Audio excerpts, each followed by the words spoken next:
Olá, turma! Hoje nós vamos falar sobre as organelas citoplasmáticas, que são aquelas que ficam dentro do citoplasma nas estruturas celulares, tá bom?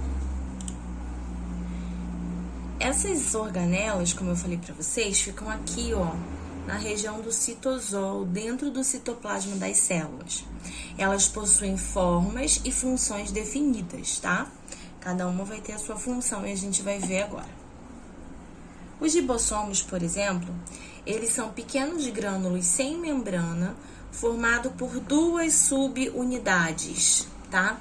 Eles podem ser encontrados soltos no citoplasma, eles podem ser encontrados no retículo endoplasmático rugoso, perto da membrana nuclear e unidos pelo RNA mensageiro, como a gente pode ver aqui, ó, tá bom?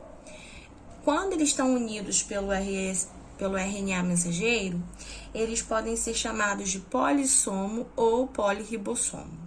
Eles são muito pequenos, tá?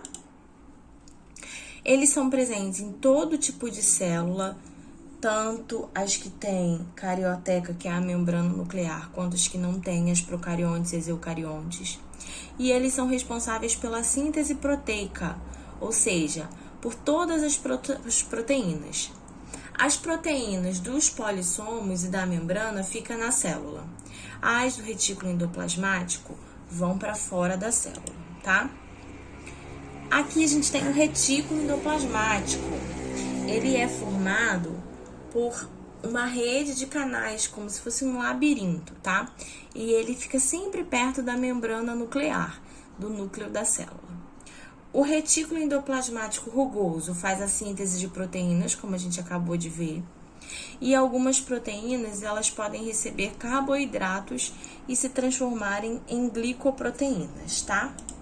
O retículo endoplasmático liso, que não tem ribossomos juntos, eles vão sintetizar os lipídios, que são as gorduras, e também podem contribuir na formação de alguns hormônios, como, por exemplo, nos testículos eles produzem a testosterona. Os dois tipos de retículo, tanto o endoplasmático rugoso quanto o endoplasmático liso, eles vão armazenar e transportar substâncias e vão também contribuir na auxiliação da regulação osmótica da célula. O que tem mais e o que tem vai passar para o meio que tem menos, e o que tem menos vai passar para o meio que tem mais, tá? O complexo Golgiense, que é essa estrutura aqui, também é uma organela, né? Ele é um conjunto de vesículas e sacúolos achatados e empilhados. E eles ficam cobertos por uma membrana, como a gente pode ver aqui, tá? Dessa pilha, a gente tem de 3 a 20 sacúolos, tá bom? Cada uma pilha vai se chamar de dictiossomo, ok? Então, dictiossomo é o nome de cada pilha que vai ter de 3 a 20 sacúolos de vesículas achatadas. O complexo Golgiense, ele vai armazenar e secretar substâncias, como, por exemplo, no acrossomo, que é a parte da cabeça, vamos dizer assim, do espermatozoide, a gente tem a união de várias vesículas que vão ser liberadas pelo complexo Golgiense também. Ele também dá origem aos lisossomos, junto com o retículo endoplasmático. Então, ele vai fazer armazenamento e secreção celular, tá? Secreção é quando a gente está enviando coisas para fora da célula. Aqui, ó, a gente tem ó, o complexo Golgiense e ele está emitindo secreções para fora da célula, tá? Os lisossomos, eles vão ser pequenas bolsas aqui, ó, no destaque, de membranas lipoproteicas com enzimas hidrolíticas responsáveis pela digestão celular. São mais de 40 tipos de enzimas que podem existir, entre elas lipase, nuclease, fosfatase, fosfolipase, sulfatases, tá? É importante também a gente falar que no interior do lisossomo o pH é de 5 e o citoplasma tem um pH de aproximadamente 7,2. Então, dentro dos lisossomos a gente tem 5 de pH, tá? Os lisossomos, eles vão variar de acordo com o tamanho e eles vão vir do complexo Golgiense, o complexo Golgiense que produz os lisossomos, já falei isso para vocês. Existem os lisossomos inativos ou primários e também os lisossomos secundários ou vacúolos digestivos.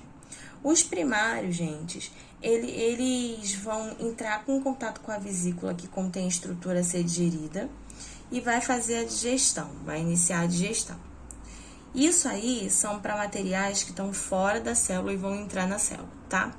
Os secundários, eles vão digerir material associando com essa vesícula que já está pronta, provinda do lisossomo inativo ou primário, tá? Existem dois tipos de lisossomos que fazem dois tipos de digestão. A heterofágica, que é aquela digestão que vai usar tudo que foi posto para dentro da célula, e a autofágica, que é aquela digestão que vai digerir as próprias coisas da célula, tá? Como, por exemplo, a gente tem aqui, o girino, ele tem um rabinho, esse rabinho, com o passar do tempo, vai sumindo conforme o animal cresce. Quem faz esse rabo sumir, na verdade, são os lisossomos na digestão autofágica, porque eles consomem as próprias células ali daquele local. O ciclo lisossômico é o processo de digestão intracelular heterofágica do corpo residual ou autofágica no vacúolo autofágico. Então, ó, a gente tem aqui o lisossomo na imagem 1, tá? Sendo produzido pelo complexo Golgiense. Aqui na imagem 2, ocorre a fusão entre o lisossomo e o fagossomo. O fagossomo é uma partícula que entrou aqui para dentro da célula. O lisossomo vai lá, libera as suas partículas digestórias, tá? São pequenas moléculas que vão ser geradas e vão se difundir na hora da digestão. E depois, o material não digerido vai ser liberado para fora da célula.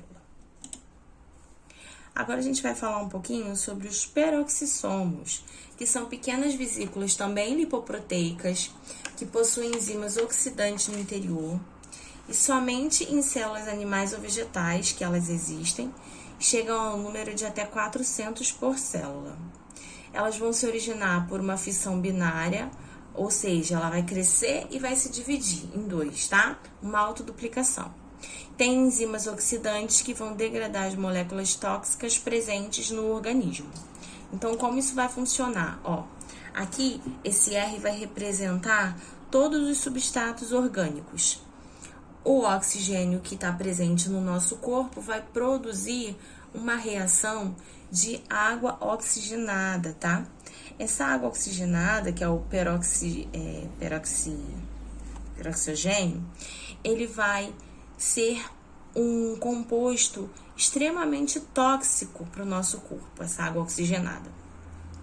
E aí, a partir da água oxigenada, recebendo os peroxissomos através de catalase, esse composto não vai ser mais tóxico, ele vai se dividir em água e oxigênio, tá? Aqui no detalhe a gente tem os peroxissomos e por isso eles consomem muito oxigênio, porque eles precisam fazer esse tipo de transformação. Eles pegam tudo que está tóxico no nosso corpo e transformam. E a gente tem também os glioxissomos, que são os tipos de peroxissomos dos vegetais, tá? Ele vai ter enzimas que vai transformar o ácido graxo em carboidrato e isso vai garantir a germinação das sementes. Os vacúolos, eles são grandes bolsas de membrana lipoproteica, presente em animais e vegetais, mas tem muito mais evidência nos vegetais, como a gente pode ver aqui, ó, isso tudo é um vacúolo, tá? Existem 3 tipos de vacúolo. O vacúolo digestivo, que vai auxiliar no processo de digestão intracelular. O vacúolo de suco celular, que é o mais comum, que vai armazenar água, principalmente, mas também pode armazenar açúcar, nutrientes, sais, pigmentos, moléculas tóxicas e outras substâncias. E essa membrana vai se chamar tonoplasto, do vacúolo de suco celular. E também a gente tem o vacúolo contrátil. O vacúolo contrátil, gente, ele vai ser somente presente em protozoários. Vamos ver aqui, ó, como que ele vai funcionar. O protozoário de água doce, ele vive no meio da água. Então, ele precisa, quando absorve muita água, ele mesmo contrai e expulsa essa água, esse excesso de água de dentro do corpo dele, tá? Os protozoários de água salgada, eles não precisam de vacúolo contrátil. Nós temos também os centríolos, que são esses tubinhos aqui, né? Cilindros com micotúbulos sem membrana. São organelas que vão participar da divisão celular e vão dar origem a cílios e flagelos que vão ajudar na locomoção, tá? Então, eles vão formar aqui, ó, esse fuso mitótico, os centríolos que vão organizar isso aí nas células na hora da divisão celular. Os cílios e os flagelos, a gente tem aqui alguns exemplos, que é a pontinha, aqui é a base, como eles ficam ligados nas células. Eles têm a função de locomoção, principalmente. O cílio se movimenta dessa forma, o flagelo, né, de outra forma, são estruturas diferentes. Como eu falei, a função mais importante é a movimentação, mas eles também podem auxiliar na nutrição, tá? E as mitocôndrias, que são extremamente importantes, fazem a respiração celular, são revestidas por uma dupla membrana lipoproteica, têm capacidade de autoduplicação, têm DNA e RNA próprios, produzem energia para as atividades celulares a partir da respiração celular. A mitocôndria é extremamente importante para o nosso corpo. As células dos nossos músculos precisam de muitas mitocôndrias para fazer essa respiração celular. Como eu falei, ó, DNA e RNA próprios, possuem ribossomos próprios, são fontes de energia, então elas estão em células que precisam de maior quantidade energética. E os plastos, para finalizar, que são presentes somente nas células vegetais, algumas algas e alguns protozoários que fazem fotossíntese, vão se delimitar também por uma membrana dupla de lipoproteica, também tem DNA, RNA e ribossomos próprios, fazem fotossíntese, como já falei, podem armazenar alguns tipos de substância e vão se dividir em cromoplastos, que são cloroplastos, que é a cor verde, eritoplastos, que é a cor vermelha, feoplastos, que é a cor marrom, e xantoplastos, que é a cor amarela, tá? Eles configuram essas cores aos vegetais, às algas. E os leucoplastos, que não têm cor, que vão se dividir em amiloplastos, que guardam amido, proteoplastos, que guardam proteína, e oleoplastos, que guardam óleo vegetal, tá? Os cloroplastos aqui, como a gente pode ver, eles possuem dentro deles as tilacoides. Essas tilacoides, elas são como uma pilha de membranas, e essas membranas do tilacoide é chamado de... elas ficam no estroma, tá?